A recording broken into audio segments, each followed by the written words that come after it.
కొన్న ధాన్యానికి ఉమ్, మిల్లోడు మేము ఇంతకుముందు ఏం చేసినామంటే 41 కిలో పెట్టేది ఒక బస్తా తూకం, ఉమ్, దాన్ని తీసుకుపోయేది. ఉమ్, 41 కిలో పోతే 1 కిలో తీసేసేది బస్తా తూకంలో, ఉమ్, కసిరాన అదే ఏదో ఉమ్, 40 కిలోలకి నికరంగా ధర కట్టించేది. మద్దతు ధర పూర్తిగా వచ్చేది Right. రైతుకు. 9 ఏళ్ళు కాలం అట్నే వచ్చింది. ఉమ్, అయితే ఒకసారి మన 2 ఏళ్ల కింద ఒకసారి ఇట్నే జరిగితే కేసీఆర్ గారు కాస్త రైతుల్ని తాళ్ళు లేకుండా చూసుకోండి, ఆ మిల్ ఆయన కూడా మనకు 60-67% అట్లా బియ్యం ఇవ్వాలి, ఉమ్, కొంచెం శుభ్రంగా చేసి ఇవ్వండి, మీకు ఎలాంటి కటింగ్లు ఉండవు ఏది ఉండవు అని చెప్పిండు. ఉమ్, సరే అంతవరకు బాగానే ఉంది.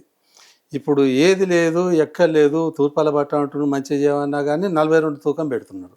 ఉమ్, ఒక క్వింటల్కి ఎన్ని కిలోలు పోయినాయి ఆడ చెప్పండి? 2 బస్తాలన్నర అయితే క్వింటలు, ఉమ్. 40 కిలోల బ్యాగులు అయి పెట్టేది 4 అంటే 2 కిలోలన్నర పోయినాయి కదా. అవును.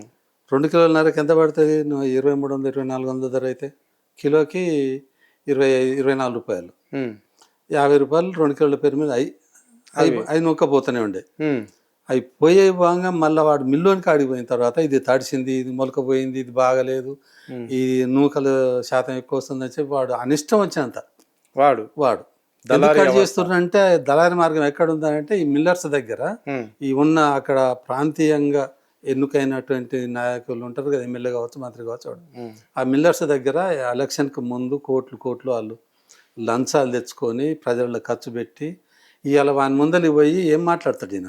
ఉమ్. మిల్లోనికి కాడికి పోయి ఏం మాట్లాడతాడు? ఏం మాట్లాడాడు. మా అసలు రైతు పోయి కూడా బట ఎమ్మెల్యే 10 రూపాయలు ఎక్కువ అంటే ఎమ్మెల్యే పేరు చెప్తున్నా బండి కూడా తీసేయని అంటాడు.